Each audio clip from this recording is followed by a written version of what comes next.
ఇలా కొబ్బరి పాలు పోసి చేస్తే కర్రీ చాలా బాగుంటుంది. హాయ్ అండి, welcome back to my channel start my recipe. ఈరోజు మనము కాబూలి శనగల గోరుచిక్కుడు కర్రీ చేసుకుందాము. కాబూలి శనగలు, ఉల్లిపాయ, వెల్లుల్లి, పచ్చి కొబ్బరి, గోరుచిక్కుడు కర్రీ అయితే చాలా బాగుంటుంది. నేనైతే కాబూలి శనగలు ఒక 6 గంటల సేపు నానబెట్టుకున్నాను. ఒక 2 విజిల్స్ వచ్చేదాకా పెట్టుకుందాము. కుక్కర్లో వేసుకొని స్టవ్ ఆన్ చేసుకొని స్టవ్ మీద అయితే కాబూలి శనగలు అనేది 2 విజిల్స్ అయితే పెట్టుకుందాము. ఆలోపు మనము గోరుచిక్కుడును చూడండి, మనం ఇలా చేతితో కట్ చేస్తే తుంచితే నార అనేది బయటకు వస్తుంది. అందుకని అయితే చేతితో ఇలా తుంచేసుకుంటున్నాను. అయితే పచ్చి కొబ్బరి పాలు పోద్దాం అనుకున్నాం కదా, పచ్చి కొబ్బరికి అయితే మిక్సీ పట్టుకుందాం పాల కోసము. స్టవ్ ఆన్ చేసుకొని ప్యాన్ పెట్టుకున్నాను. ప్యాన్ హీట్ ఎక్కింది, అందులో తగినంత ఆయిల్ అయితే వేసుకున్నాను. నేనైతే చూడండి, ఆయిల్ హీట్ ఎక్కింది కదా, ఇప్పుడు వెల్లుల్లి కచ్చా పచ్చాగా దంచుకున్న వెల్లుల్లి అయితే అందులో వేసేసుకుందాము. వెల్లుల్లి అయితే బాగా పచ్చివాసన పోయేదాకా ఫ్రై కానిద్దాము. అంతలో మనమైతే సన్నగా కట్ చేసి పెట్టుకున్న ఉల్లిపాయ ముక్కలు అయితే వేసుకుందాము. అందులోనే కరివేపాకు, అలాగే కొత్త వాళ్ళు ఎవరైనా నా ఛానల్ చూస్తున్నట్టయితే సబ్స్క్రైబ్ చేయండి, లైక్ చేయండి. సన్నగా కట్ చేసి పెట్టుకున్న టమాటా ముక్కలు అయితే వేసుకుందాము.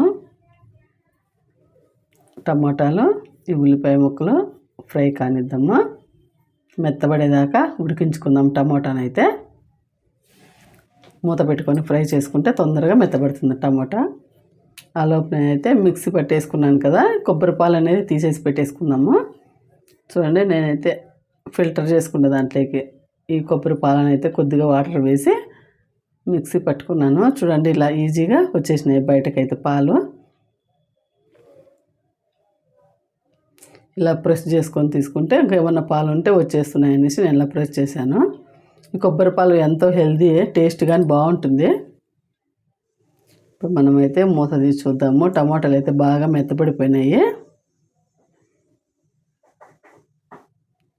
చూడండి, బాగా మెత్తగా గుజ్జులాగా అయిపోయినాయి కదా. ఇప్పుడు అందులో మనము చిటికెడు పసుపు వేసుకుందాము. అందులోనే తగినంత సాల్ట్ వేసుకుందాము. అయితే గోరుచిక్కుడు ఒక 2 నిమిషాలంతా ఉడుకు నీళ్ళు అయితే వేసుకున్నాను. వంచేసుకొని ఇలా వేస్తున్నాను. అందులోనే తగినంత కారం, ఈ గోరుచిక్కుడుకు ఈ ఉప్పు కారం పట్టేలాగా బాగా ఫ్రై చేసేసుకుందాము. అలాపు అయితే నాకు 2 విజిల్స్ వచ్చేసినాయి. కాబూలి శనగలు ఉడికినాయి లేదో చూద్దాము.